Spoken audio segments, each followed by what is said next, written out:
British public are watching you, and if you will not condemn terrorists, people who have caused absolute chaos upon the Palestinian people, the ones that started this conflict, can you see the disdain the British public, the people of Palestine, Jewish people will have for you? I'm happy to condemn terrorists. Let's start with Keir. Condemn Hamas. Let's start with Keir Starmer. Let's start with David Lammy. No, let's start with the people that started this war. And let's talk about the IDF. Let's talk about Who started the war on October the 7th? I'll tell you, it began in 1948 with the forced expulsion No, it did of not. hundreds of thousands of Palestinians. For the past 20 months, Western media outlets have consistently been parroting IDF talking points, seizing every opportunity to shift the blame onto Palestinians. Why do they do this?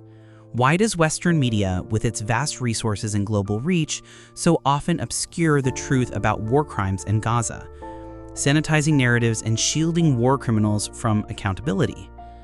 The answer lies in a complex web of political agendas, institutional biases, and selective reporting that prioritizes certain lives over others. There have been countless instances of disgraceful reporting by Western media. It would take more than one video to cover them all. Let's start with the bombing of Al Ahli Hospital in October 2023, when the blast killed hundreds of civilians. Western media outlets like BBC and the New York Times were quick to amplify Israel's claim that a misfired Palestinian rocket was responsible, despite early evidence pointing to an Israeli airstrike. Eyewitness accounts, shrapnel analysis, and reports from groups like Human Rights Watch were sidelined or buried. The rush to parrot Israel's narrative without rigorous scrutiny revealed a pattern, which was to outright dismiss Palestinian voices as unreliable. This wasn't journalism. It was selective storytelling designed to deflect blame. Then there's the siege of Kamal Adwan Hospital in December 2024. Israeli forces attacked one of Gaza's last functioning medical facilities, with UN representatives expressing horror at the strikes. Yet major Western outlets like BBC focused almost exclusively on Israel's claim of targeting terrorists inside the hospital. The BBC has outdone others with its remarkably hypocritical reporting. This is a BBC that has been cowed, intimidated, pressured, bullied. This is a BBC. I used to work at the BBC. I used to defend the BBC when I worked in the UK from right-wing bullshit attacks. But I think I've never seen in my entire lifetime, I'm about to turn 46 years old, in my entire lifetime of watching the BBC, I've been watching the BBC since children's cartoons on a Saturday morning, and I can honestly say it's never taken a beating like this. I've never had such a depressing, disappointing view of the national broadcast in the UK that I've had since October 2023. I know many other people who've stopped watching the BBC, stopped appearing on the BBC, because their coverage has been so shameful, not just in the documentary space, but in the news space, the online space, the ridiculous headlines. There was a study by the Center for Media Monitoring recently which said they give 33 times as much coverage per Israeli casualty as they do per Palestinian casualty. The humanitarian crisis, patients burned alive, medics tortured, was barely a footnote. A report from the Center for Media Monitoring noted the BBC suppressed references to genocide in its Gaza coverage over 100 times in a single year. This isn't oversight, it's a deliberate editorial choice to downplay Palestinian suffering. When Israeli troops and American contractors open fire on starving Palestinians scrambling for food at aid distribution sites, killing hundreds, outlets like the New York Times and Associated Press ran headlines emphasizing denial over eyewitness accounts and video evidence.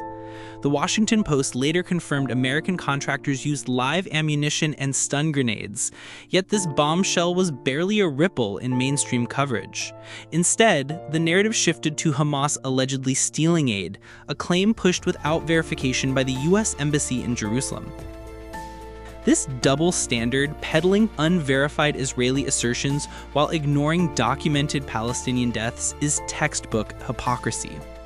What you saw in Squid Game, where participants under debt are lured into a deadly contest for a chance at a better life, while the VIPs in the show who enable this do it for their own twisted pleasure of bloodthirst, mirrors in a disturbing way the reality in Gaza. But here, the players are Palestinians forced into this brutal scenario against their will.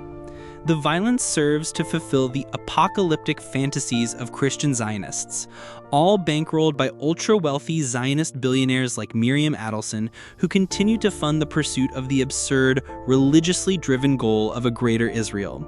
It doesn't matter to them even if 1 million Palestinians get killed for their religious ambitions, because for them, the sacrifice of Palestinians is the price lesser beings have to pay as they consider themselves God's chosen people.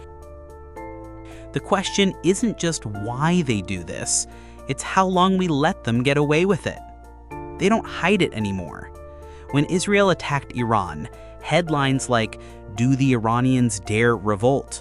were being aired on Sky News to rile up sentiments for regime change among Iranians. But fortunately for the truth, we now live in a time where such propaganda can be challenged and exposed within minutes. International laws seem meaningless now, and the media keeps echoing the narratives of the colonizers.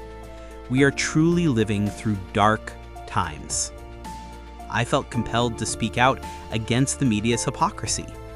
If this message resonates with you, consider liking the video and subscribing to the channel.